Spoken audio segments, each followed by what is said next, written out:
साहब की खास मुलाकात में हमारे साथ समाजवादी पार्टी रुकने असेंबली और एसपी लीडर अबू आसिम आजमी जी है, जिनसे हम जानेंगे कि मराठा रिजर्वेशन में के मामले में जो है तशद्दुद की वारदातें अंजाम दी जा रही है। महाराष्ट्र भर में तशद्दुद फूट पड़ा है। मुस्लिम रिजर्वेशन का मामला जो है वो अल्तवा का शिकार है। सरकार जो है मुस्लिम रिजर्वेशन को लेकर संजीदा नहीं है। अब तक आपने कई मरतबा ऐवान असेंबली में मुस्लिम रिजर्वेशन को लेकर आवाज बुलंद की है, लेकिन मुसलमानों की जो एहतजाजात है वो मौसर साबित नहीं हो रहे। इस वजह से सरकार इस पर तवज्जो नहीं दे रही है।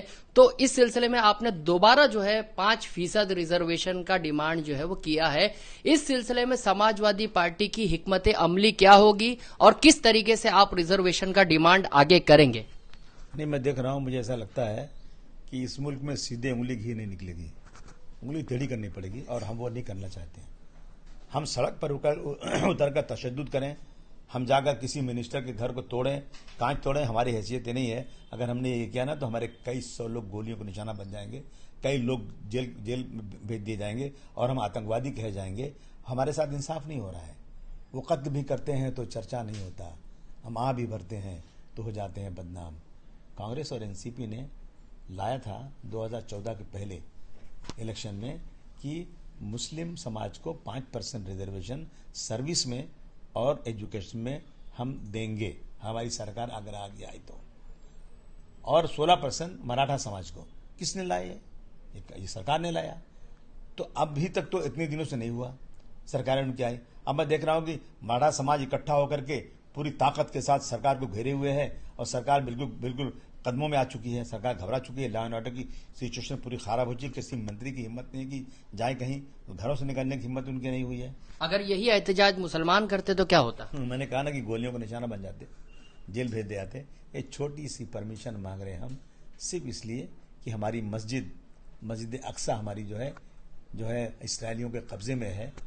इस फलस्तीन की जमीन पर इसराइल के लोग लगातार कब्जा कर रहे हैं। 75 सालों से भोले भाले फलस्तीनियों को मार रहे हैं, गोली का निशाना बना रहे हैं। आज मैंने देखा कि माँ बाप बेटी बच्चे सब एक साथ में हैं, नंगा करके 24 साल की फलस्तीन की लड़की के साथ रेप कर रहे हैं इसराइल के लोग।